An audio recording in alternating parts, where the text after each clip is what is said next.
Hi, everybody. I'm here to do another social studies read aloud for you.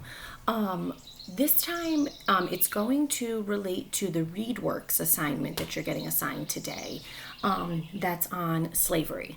So, this would be chapter 9 in our social studies book.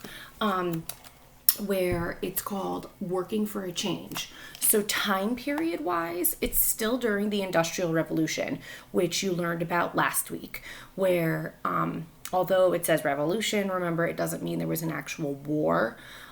It was just such a change in factories, manufacturing, the making of things, right? So, there were a lot of machines doing jobs. But they still needed a lot of people to work those machines. So this lesson that I'm going to read to you today, that you would read along with me if we were in class, is still during that time period, and it's still related to a type of change. You're going to hear some people in this that presented their biography projects on them, like Elizabeth Cady Stanton and Susan B. Anthony. This lesson also talks Sojourner Truth, Frederick Douglass. I know some people did those people. Harriet Tubman is in this lesson. So this is all that time period. All of these really super influential people are going to be talked about in just this little lesson, and all during this time period, the early mid 1800s. Okay, so again, I'm just going to read to you. This is not required that you listen, but I really suggest it. I can see who's watching it on YouTube and how many people watch it, and for how long they watch it. So please listen. I'm taking the time to read it to you. Take the time to listen. Here we go. Working for a Change. This first part is called the Seneca Falls Convention. Remember, a convention, which we learned about during the American Revolution, is an official meeting, okay? Growing up in the 1820s, Elizabeth Cady Stanton looked forward to going to college. I had fixed my mind on Union College, she later wrote. Union College is in Schenectady. But when Stanton turned 16, she found out that most colleges did not accept women as students. At this time, there were many rights that American women did not have.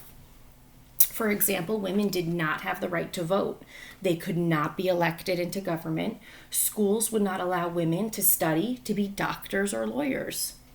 Elizabeth Cady Stanton decided to work for reform. To reform something means to change it in hopes of making it better.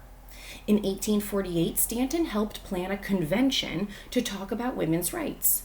The meeting was called the Seneca Falls Convention, since it was held in the town of Seneca Falls. This was the first women's rights convention in our country's history. At the convention, 100 women and men signed a document calling for equal rights for women in the United States. Another word for that you may remember, think about it, starts with a P. Petition. The document was called the Declaration of Sentiments, or the Women's Declaration of Independence. Newspapers all over the country printed articles about the Seneca Falls Convention. Many writers didn't agree that women should have equal rights with men. Some made fun of the idea of women voting. This did not bother Stanton. She was glad that so many people were talking about women's rights. It will start women thinking, and men too, she said. You'll find out more about Stanton in the biography. We won't read that today. Stanton and Anthony, so Susan B. Anthony became her BFF. Stanton was right when she said that the Seneca Falls Convention would start women thinking. One woman soon joined the struggle for women's rights, was Susan B. Anthony. She was a young teacher who lived in Rochester. Anthony and Stanton met, and for the next 50 years they worked together for women's rights. They traveled around the country giving speeches and writing articles. They worked well together because they had different skills. Stanton was an excellent writer, and Anthony was a powerful speaker.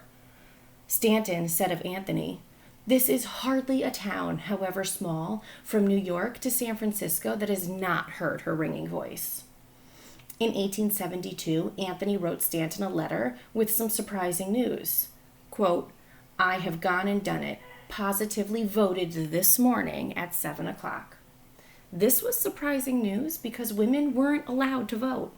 Soon after the election, Anthony was arrested. She was fined $100 for voting. This didn't stop her, however. Both Anthony and Stanton continued working for women's rights, and they did a really good job because today women can vote.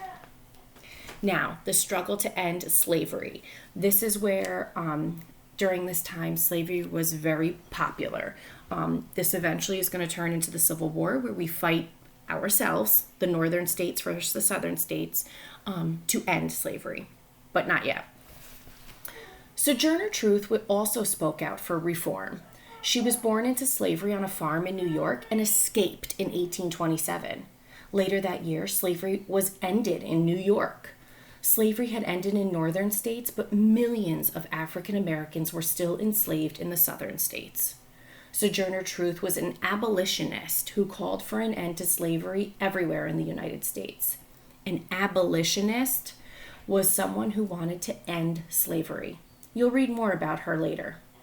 Many New Yorkers, both black and white, began working to end slavery. One of the leaders of the abolitionist movement was Frederick Douglass. I think Alex did him.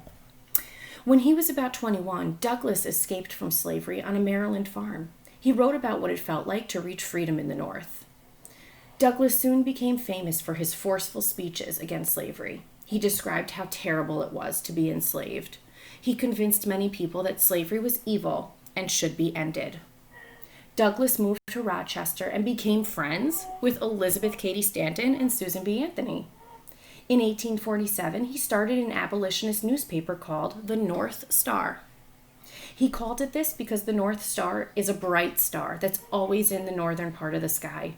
Escaping slaves used the North Star to guide them to freedom in the North. The newspaper also published articles in support of women's rights. And this last part is on the Underground Railroad. Harriet Tubman. She was enslaved on a farm in Maryland. One night in 1849, she learned that she was going to be sold to another slave owner. She decided to try to escape to the north. She traveled at night to avoid being seen by slave owners. As soon as Tubman reached freedom in the north, she began thinking about the people she left behind. Tubman began working on the Underground Railroad.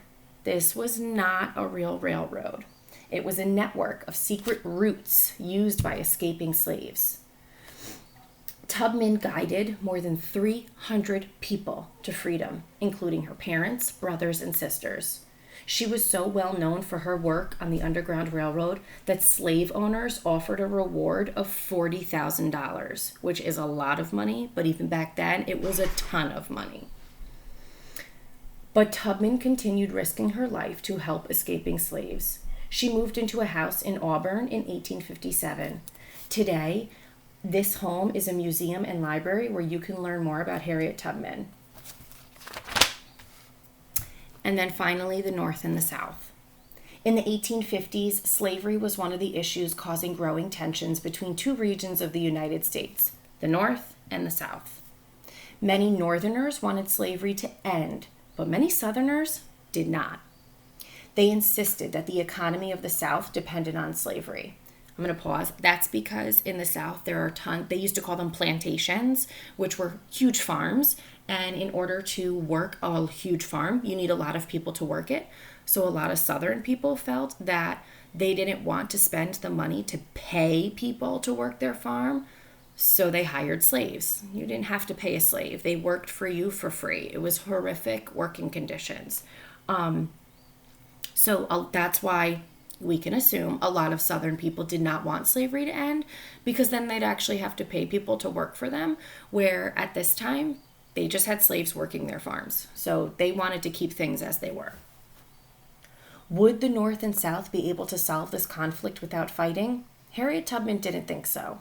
"I know there's going to be a war," she said in 1860. And she was right. Happy listening, and we will continue with this, and it'll go along with your ReadWorks assignment for today.